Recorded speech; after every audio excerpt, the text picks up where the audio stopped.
या देशाचे नेते आदरणीय शरदचंद्र पवार साहेबांच्या एका महत्वपूर्ण ऐतिहासिक निर्णयामुळे या देशामध्ये, या राज्यामध्ये, त्या ठिकाणी महाराष्ट्रामध्ये ओबीसी या प्रवर्गाला आरक्षणाचा मार्ग खुला झाला होता आणि त्या आरक्षणाचा मार्ग खुला झाल्यानंतर हा प्रवाह राज्याच्या मुख्य प्रवाहामध्ये आला होता।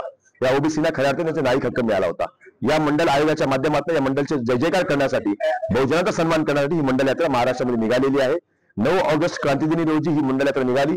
18 सप्टेंबरला जवळजवळ 42 दिवसाचा प्रवास करून ही मंडल यात्रा मुंबई या शहरामध्ये पोहोचेल आणि त्या ठिकाणी या मंडल यात्रेचा समारोप होईल। अनेक देशातले अनेक मोठे नेते, अनेक दिग्गज नेते या मंडल यात्रेच्या समारोपाच्या कार्यक्रमाला सहभागी होतील। आमच्या राज्यातल्या देखील त्या ठिकाणी अनेक माजी आजी आमदार सहभागी होतील आणि मंडल यात्रेचं फलित हे आहे की अनेक असे सामाजिक पक्ष जे महाविकास आघाडीच्या बाहेर आहेत ते देखील या मंडल यात्रेच्या व्यासपीठावर येऊन आपले विचार त्या ठिकाणी मांडतात। या ठिकाणी मी महादेव जानकरांचा विषय आभार मानतो की महायुतीमध्ये असताना देखील ते त्यातून बाहेर आले आणि मंडल यात्रेच्या व्यासपीठावर येऊन त्या ठिकाणी मंडलचं त्यांनी समर्थन केलेलं आहे। पुढे ठेवून ही यात्रा काढली जाते असे आरोप केले जात आहेत, त्या संदर्भात आपण काय? विरोधी पक्षाला आरोप केला जातं काय? त्यांच्या पायाखालची वाळू सुरकलेली आहे।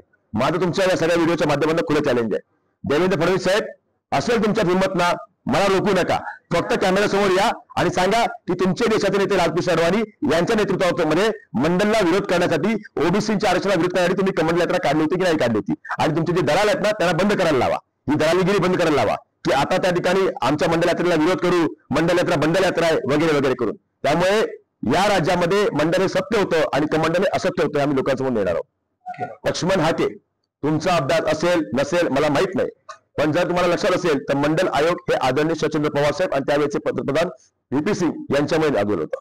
जर तुम्हाला अभ्यास असेल तर हे जाणून घ्या आणि नसेल तर तुम्हाला सांगतो, कारण की तुमची स्क्रिप्ट ही सागर बंगल्यावर नाही आणि संध्याकाळचा तुमचा जो बॅलन्स आहे तो देखील सागर बंगल्यावर नाही।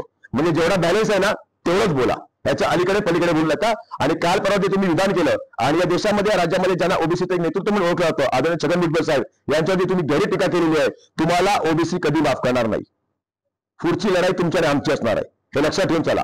पवार साहेब यांचं मोठं योगदान ओबीसी साठी आहे करून, ते समाज विसरणार नाही करून, त्यासाठी तुझ्या सर्टिफिकेटची मला गरज नाही।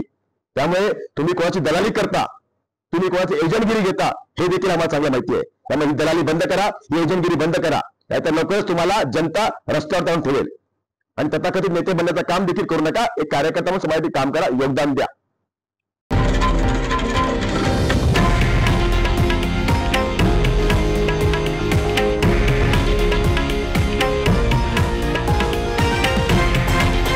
हे आहे देशातील नंबर 1 न्यूज नेटवर्क आणि आपण पाहत आहात TV9 मराठी, एकमेव।